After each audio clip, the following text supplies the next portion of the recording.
आप देख रहे हैं प्रवासी संदेश।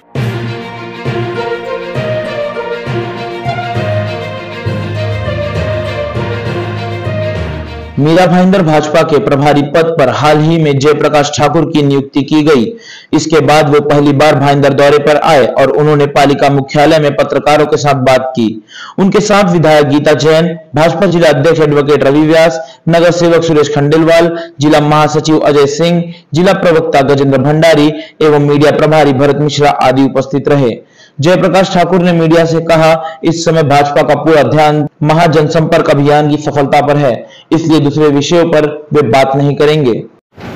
हम सब जानते हैं कि मोदी जी को 9 वर्ष की सरकार पूरी किया उन्होंने, और इन 9 वर्षों में देश के विकास के लिए उन्होंने बहुत से कदम उठाए जो मैं आज गिना नहीं सकता हूँ, क्योंकि बहुत बड़ी संख्या में उन्होंने अपने काम किए हैं। उन सभी कामों को लेकर आदरणीय नरेंद्र मोदी जी ने जो काम किए हमारे जो राष्ट्रीय अध्यक्ष जेपी नड्डा जी और हमारे महाराष्ट्र के हमारे नेता देवेंद्र जी और चंद्रशेखर बावनकुळे जी के नेतृत्व में हम महाराष्ट्र में इस 9 वर्ष के अभियान को चलाने का हमने तय किया है।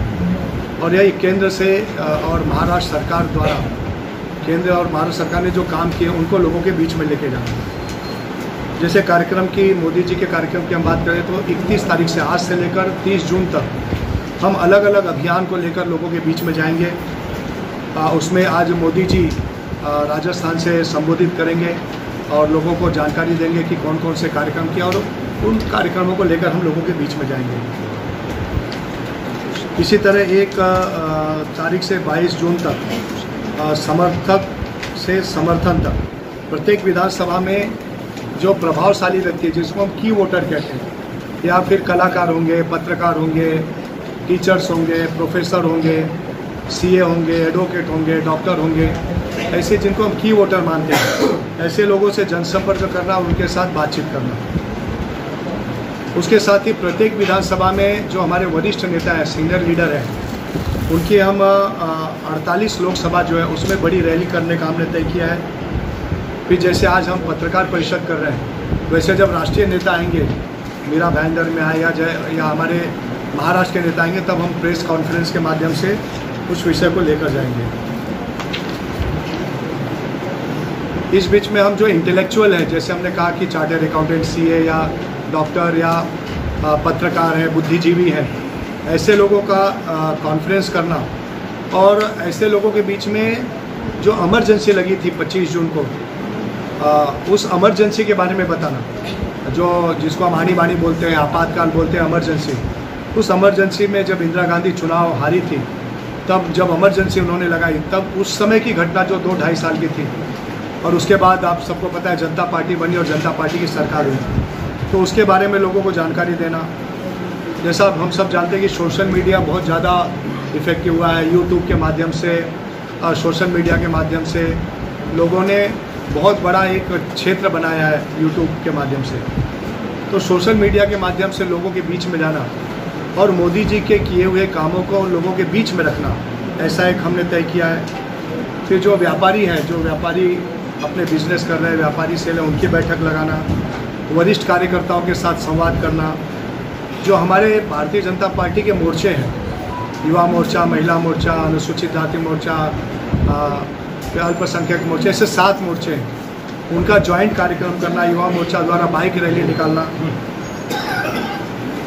और जो लाभार्थी हैं, उन लाभार्थी, जैसे हमने बताया कि लाभार्थी मतलब जिन लोगों को मेडिकल सुविधाएं मिली हैं, आयुष्मान भारत के माध्यम से मिला होगा,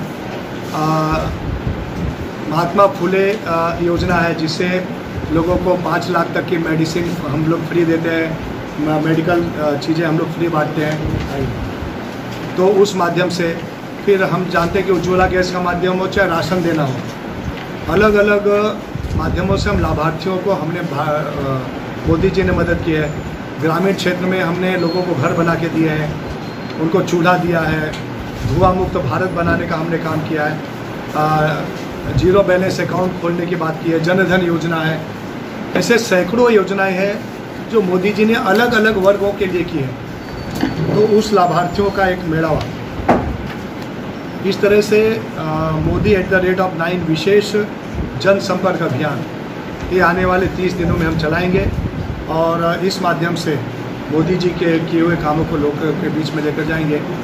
आज का जो आप लोगों से मिलना था, बातचीत करना था, ये विषय है नहीं, विरोधी पक्ष का आरोप लगाना काम है।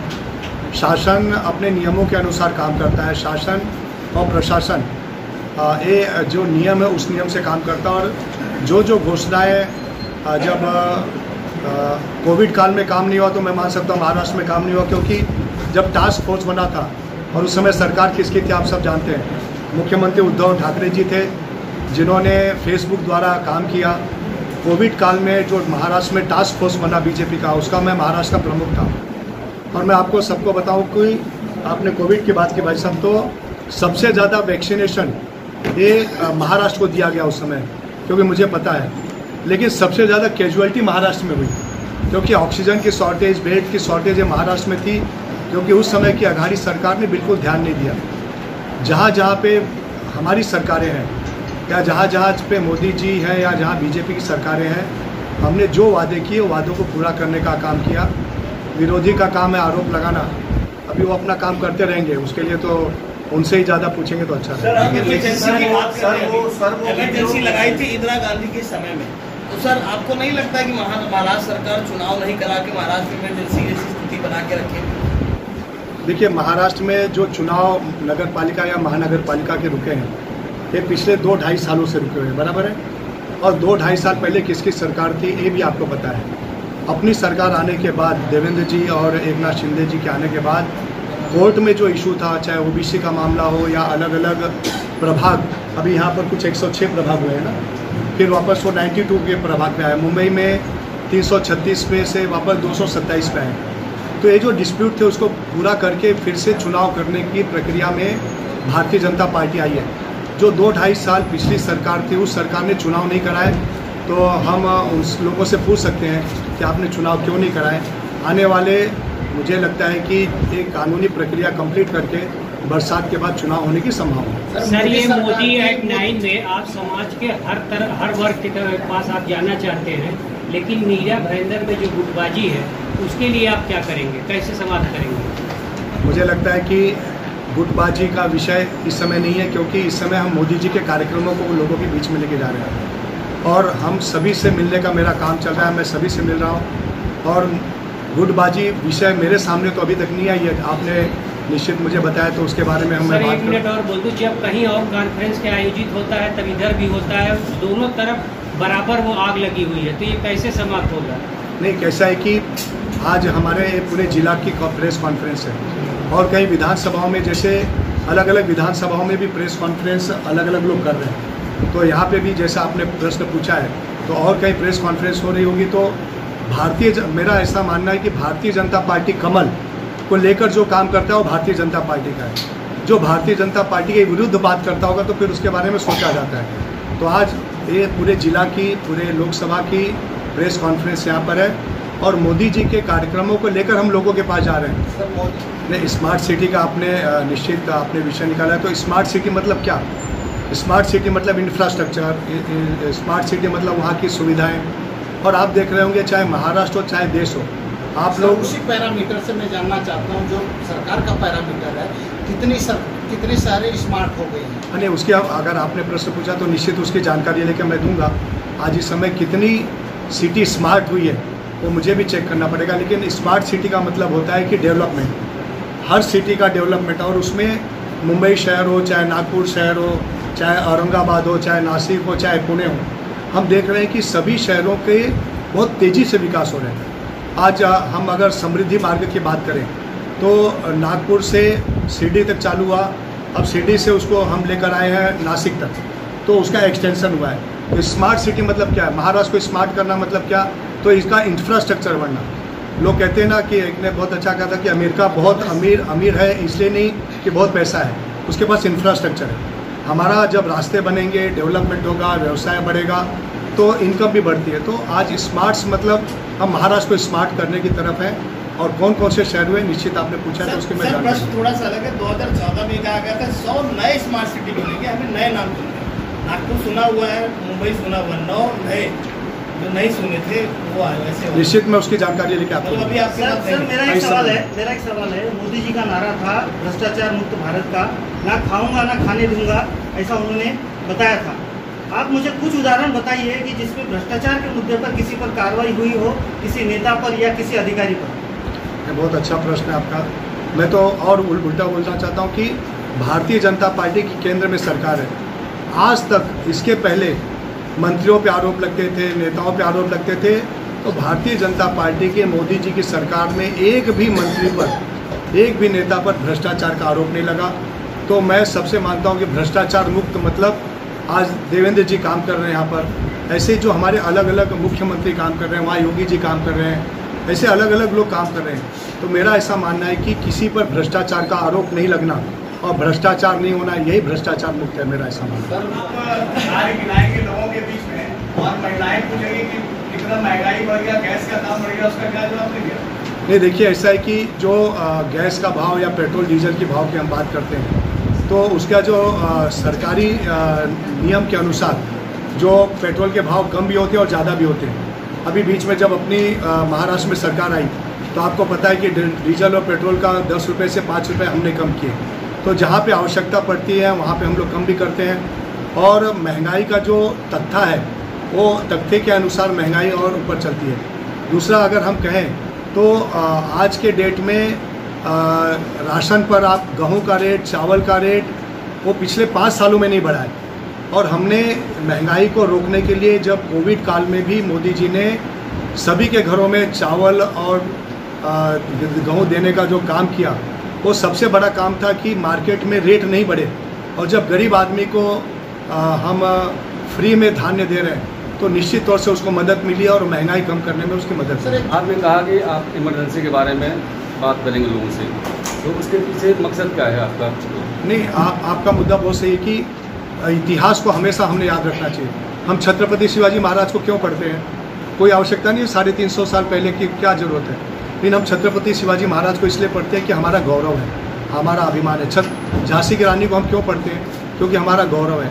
तो इतिहास को कभी नहीं भूलना, जो इतिहास भूल जाता है वो अपना जीवन भूल जाता है। तो इसी के लिए जो इमरजेंसी लगी, इमरजेंसी इस देश में एक काला इतिहास था, हम सब जानते हैं। उस समय के जो पत्रकार अगर जीवित है तो उन पत्रकारों को जाकर पूछिए कि उन्होंने एक आर्टिकल लिखा, उस दिन वो जेल में उठाकर ले गए और उनके साथ क्या क्या हुआ है।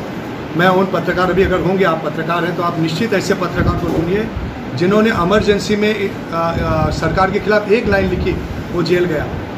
जिन नेताओं ने, अटल बिहारी वाजपेयी जैसे लोग जेल में थे, समाजवादी पार्टी के लोग जेल में थे।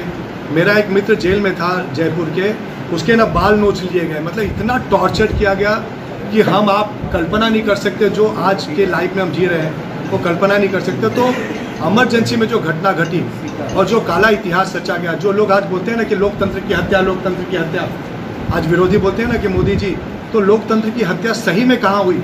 वो इमरजेंसी में हुई। वो लोगों तक पहुँचाना आवश्यक है। आप जहाँ बैठे हैं यहाँ पे जो हमारे पत्रकार लोग कुछ खबर लिखते हैं, तो उसके लिए रवि जी को पता है, मैडम को पता है, तो उसके लिए आयुक्त पर कार्रवाई क्यों नहीं होती है?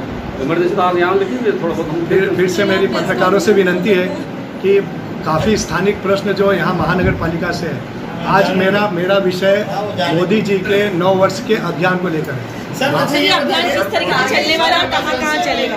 नहीं, ये जो अभियान कहाँ किस तरीके से चलेगा? ये जो अभियान आपने कहा, मैंने अभी जो पढ़ा अभियान, ये पूरे देश में चलेगा आज से। और मीरा भाईंदर में अभी जितने हमारे मंडल हैं, हमारे प्रत्येक मंडल में, प्रत्येक विधानसभा में, प्रत्येक बस्ती में हम जाएंगे। हमारा एक पत्रक बन रहा है जो मोदी जी के किए हुए कामों को लेकर लोगों के घर घर जाना, जनसंपर्क करना। मैंने जैसे बताया कि इंटेलेक्चुअल से हम मिलेंगे, बुद्धिजीवी जैसे बताया कि पत्रकार परिषद, हमारी रैली होगी, बाइक रैली होगी। तो मोदी जी के किए हुए कामों को लोगों के बीच में लेके जाना, ये घर घर आने वाला जनसंपर्क अभियान है।